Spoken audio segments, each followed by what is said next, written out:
सभापती महोदय, मी तुमचे मंत्री महोदय आपलं मनापासून अभिनंदन करतो की आपण हा कायदा या महाराष्ट्रामध्ये बोलायचं ना आणलेला आहे. हा कायदा काळानुरूप अतिशय आवश्यक असलेला असा हा कायदा आहे. सभापती महोदय, मी कुठलाही जातपात धर्म पंथ मानणारा माणूस नाही. माणसाला माणूस समजणारा मी एक माणूस आहे. आणि हा कायदा आल्यानंतर थोडंसं मला जरा भारत देशाच्या इतिहासाकडे जावंसं वाटतं. एकेकाळी हा जो हिंदुस्थान आजच्या इराण पासून तर कंबोडियापर्यंत पसरलेला हा भारत देश होता. आपण बघतो की कंबोडियामध्ये अँकर रोड सारखी जगातली सगळ्यात मोठी मंदिर आहेत. आणि गेल्या जवळपास 1200 वर्षापासून हजारो आक्रमणं या देशावरती झाले. आणि ही आक्रमणं झाल्यानंतर मोठ्या प्रमाणामध्ये धर्मांतर या देशामध्ये झालेले आहेत. आणि त्यासाठी हा कायदा अतिशय आवश्यक आहे. मी परमपूजनीय डॉक्टर बाबासाहेब आंबेडकर यांचं आभार मानतो की त्यांनी ज्यावेळेस त्यांना धर्मांतर करायचं होतं त्यावेळेस त्यांनी या हिंदुस्थानामध्ये जन्माला आलेले जे धर्म होते, म्हणजे बौद्ध धर्म असेल, भगवान बौद्ध जे आहेत ते आमच्या हिंदुस्थानात होऊन गेले, किंवा भगवान महावीर असतील हिंदुस्थानात होऊन गेले, तर त्याचा विचार केला. परंतु जे धर्म परदेशामध्ये, म्हणजे आजच्या आपण जे विचार करतो की दुसऱ्या देशामध्ये जन्माला आलेले आहेत, ख्रिश्चन धर्म असेल किंवा मुस्लिम धर्म असेल, हा डॉक्टर बाबासाहेब आंबेडकरांनी स्वीकारला नाही. याच हिंदुस्थानात जन्माला आलेल्या गौतम बुद्धाचा धर्म त्यांनी स्वीकारला. आणि त्यामुळे मोठ्या प्रमाणामध्ये धर्मांतर जरी झालेलं असलं तरी ते धर्मांतर देशासाठी आवश्यक असं हे धर्मांतर झालेलं आहे. आणि हा कायदा केल्यानंतर एक महत्वाची गोष्ट मला आपल्या समोर मांडायची आहे. मी ज्या नांदेड शहरामधून येतो त्या नांदेड शहर आज एक शैक्षणिक हब झालेलं आहे. आणि महाराष्ट्रातल्या वेगवेगळ्या गावातली जवळपास 1.5 ते 2 लाख मुलं मुली तिथं शिकायला आलेले आहेत. शिंदे साहेब, या ज्या छोट्या छोट्या मुली आहेत 10वी 12वी साठी ट्युशनसाठी आलेल्या, त्यांच्या पाठीमागं कायम काही मुस्लिम समाजाचे टोळके त्या मुलींच्या पाठीमागं असतात. मागच्या 2 ते 3 वर्षामध्ये जवळपास 150 हिंदूंच्या मुली ह्या पळवण्यात आल्या, वेगवेगळ्या राज्यामध्ये नेण्यात आल्या. हैदराबादला नेतात, कधी कलकत्त्याला नेतात आणि तिथं मोठ्या प्रमाणामध्ये त्यांचं धर्मांतर करतात. परवाचीच घटना आहे, इथली मुंबईमधल्या माझ्या एका मित्राची 14 वर्षाची मुलगी इथून कलकत्त्याला पळून नेली. कलकत्त्यावरनं आम्ही 2 दिवसामध्ये तिला परत आणलं. परंतु हे जाणीवपूर्वक ठरवून, पूर्वी मला वाटायचं की लव जिहाद हे केवळ बोलण्यासारखं बोलल्या जात आहे किंवा अपप्रचार केला जात, तसं नाही. हे ठरवून तुम्हाला सांगतो मोठ्या प्रमाणामध्ये लव जिहाद हा देशामध्ये केल्या जात आहे. मी पण छत्रपती शिवरायांचा विचारधारा मानणारा कार्यकर्ता, हिंदू हृदय सम्राट बाळासाहेब ठाकरे यांची विचारधारा मानणारा कार्यकर्ता आहे. छत्रपतींची विचारधारा काय होती की कल्याणच्या सुभेदाराची सून आहे, तिला ती आणल्यानंतर तिला साडी चोळी तिला सन्मानानं परत पाठवणारी ही विचारधारा आमची आहे. परंतु आजकाल औरंगजेबांची विचारधारा मानणारी मंडळी मोठ्या प्रमाणामध्ये देशामध्ये निर्माण झालेली आहे. 1000 2-2 हजार जनानखाना बाळगणं, किंवा देवगिरीचा इतिहास बघितला तर त्यांची ती अल्लाउद्दीन खिलजीने त्यांची मुलगी परदेशामध्ये तिकडे आजच्या अफगाणिस्तानमध्ये पळून नेली. तर त्यांच्या विचारधारा करणारे, त्यांच्या चौकाचे नाव देणारे असे लोक मोठ्या प्रमाणामध्ये या देशामध्ये तयार होत आहेत. माझी आपल्याला विनंती आहे सभापती महोदय, आपण ख्रिश्चनांचा जरी इतिहास काढला, गोव्याचा इतिहास बघा, आपण मोठ्या प्रमाणामध्ये तिथं हिंदूंचे मंदिरं पाडले गेले, मोठ्या प्रमाणामध्ये तिथं बाटवले आले. वसई विरार भागामध्ये गेलं तर पाव टाकला विहिरीमध्ये आणि आदिवासी बांधवांनी तिथल्या विहिरीचं पाणी केलं की त्यांचं ख्रिश्चनीकरण झालं. माझ्या किनवट आणि माहूर भागामध्ये मोठ्या प्रमाणामध्ये बंजार समाज आहे, त्याच्यामध्ये गोर बंजारा समाज मोठ्या प्रमाणामध्ये आहे.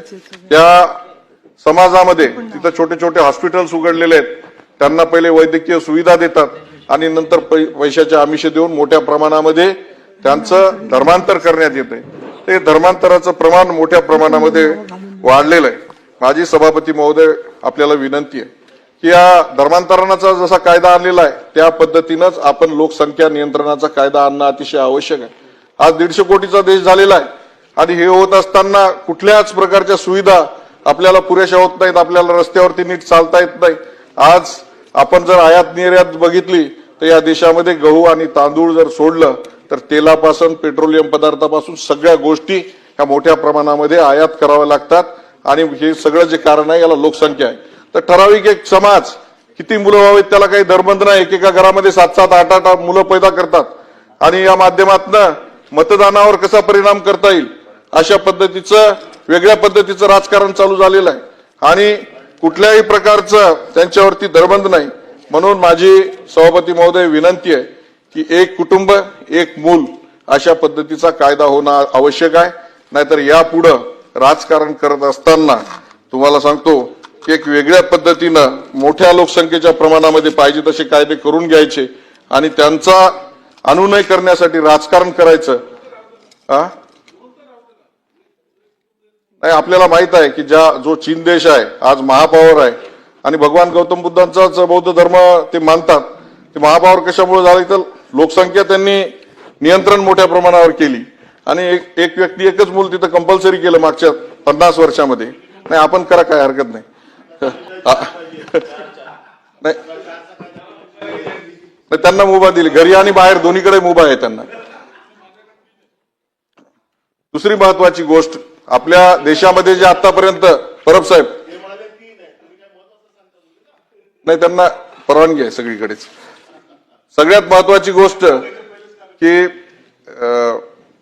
ज्या वेळेस औरंगजेब इथं राज्य करत होते त्यावेळेस त्यांनी जिजिया कर लादला होता. आपल्याला माहिती आहे, आपण शेतकऱ्यांची पोर आहेत.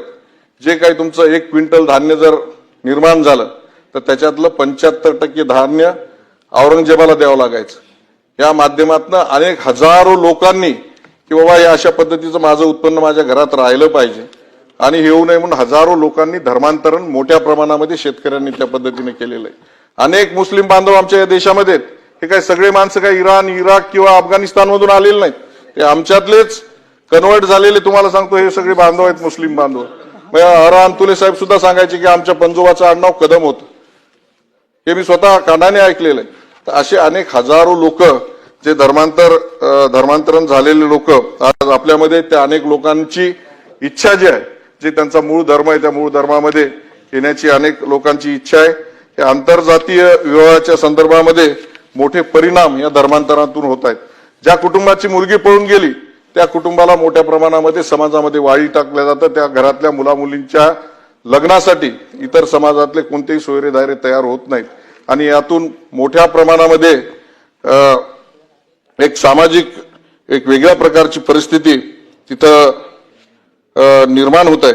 म्हणून आपण जो काही कायदा केलेला आहे आणि 18 वर्षाच्या खालील मुलांसाठी हा जो कायदा केलेला आहे हा अतिशय महत्वाचा असा कायदा आहे आणि या माध्यमातून निश्चित जे काही धर्मांतरण होत आहे हे धर्मांतरण रोखण्यासाठी मदत होणार आहे. आपण शशिकांत शिंदे साहेब महत्वाचा विषय मांडलेला आहे. जादूटोरा, वशीकरण आणि संमोहन हे सुद्धा याच्यामध्ये अंतर्भूत असणं आवश्यक आहे. कारण परवा जी आमची मुलगी पळून गेली तिच्या तोंडावरती असा धूर सोडण्यात आला आणि त्याच्यानंतर तिने सांगितलं पोलीस स्टेशनमध्ये की मला काय झालं मला हे कळालेलं नाही. त्याच्यामुळे हे जादूटोना, वशीकरण आणि तर जादूटोना, समोहन, वशीकरण हे सुद्धा या कायद्यामध्ये असणं आवश्यक आहे. त्याचबरोबर हे धर्मांतरण करण्यासाठी परिस्थिती निर्माण करणं. कारण आजूबाजूला काही मित्रमैत्रिणी असतात, त्या मैत्रिणी त्या मुलींना ही परिस्थिती निर्माण करण्यासाठी मदत करतात.